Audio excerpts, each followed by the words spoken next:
Est-ce que tu aimes Dieu? Nous pouvons nous fatiguer ici à bénir un homme maudit. Il y a une saison de ma vie où cette chose m'a frappé tellement fort. Chaque jour, je me réveillais, je semais une semence et je l'appelais cadeau d'amour. Je n'allais pas à l'église, je donnais juste des cadeaux. Je donnais juste à Dieu. Je rassemblais les numéros de compte de personnes servant Dieu. Je l'appelais cadeau d'amour. Je suis surpris que les gens ne donnent à Dieu que quand on prêche le don. Et parce que les pasteurs savent que les gens d'église sont devenus des criminels, ils préparent des sermons comme des épées. Et n'importe quel jour ils ont besoin que tu donnes, ils la manieront. Ils la manieront jusqu'à ce qu'ils hachent ton cœur en morceaux. Quand ils savent qu'ils t'ont désarmé, ils disent maintenant « Viens et donne ton Isaac. Donne-le maintenant, donne-le maintenant. » En fait, ils savent que s'ils retardent de 5 minutes, cette puceur émotionnelle disparaîtra. Ils doivent même menacer dans certains endroits pour que les gens donnent. Waouh! Donc, la dernière fois qu'ils t'ont prêché pour que tu t'achètes des vêtements pour toi-même, pour que tu te donnes à toi-même, quand était cela la dernière fois? Mais quand il s'agit de Dieu, il faut un long sermon. Une génération qui n'aime pas Dieu s'est levée.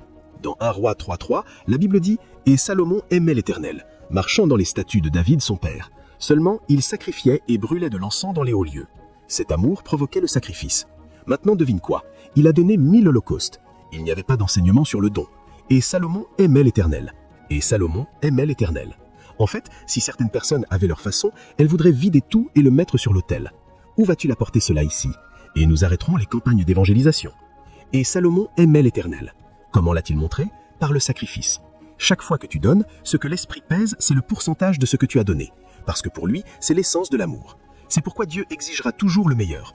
Pourquoi le sacrifice de Caïn a-t-il été rejeté? Qu'a-t-il dit dans Malachie? Il a dit « Si tu donnes une chèvre aveugle à ton gouverneur, n'est-ce pas mal ?» Il a dit « Peux-tu faire cela ?» Il a dit « Pourquoi m'apportes-tu cela ?» Il a dit « Si je suis ton père, où est mon honneur ?» Une génération qui aime Dieu doit émerger, là où le trésor d'un homme est. Je vous montre cela parce que l'amour de plusieurs se refroidira. Il deviendra une lutte pour obéir à Dieu. Il deviendra une lutte pour être révérentiel envers Dieu. Il deviendra une lutte pour donner à Dieu. Et ceux qui donnent aujourd'hui, dans une très grande mesure, c'est un don transactionnel qu'ils font. Si tu ne dis pas que cela te sera rendu, bonne mesure, tassé, secoué et débordant, ils ne donneront jamais. Si tu ne dis pas que Dieu fera abonder toute grâce afin qu'ils aient toujours toute suffisance, jamais. Parce que pour eux, c'est direct. Il n'y a pas de loi pour Dieu. Quelque chose a mal tourné. Maintenant, vous ne comprenez peut-être pas pourquoi c'est important, mais c'est pourquoi vous ne pouvez plus trouver de vrais chrétiens. Parce que les gens compromettent au moment où cela devient difficile. Pourquoi ils n'ont pas été enseignés à aimer Dieu? C'est pourquoi la corruption est entrée dans le système, parce que chaque homme a maintenant un prix. Le même Dieu pour lequel des gens sont morts en avançant son agenda, maintenant nous devons être encouragés pour venir même dans sa présence.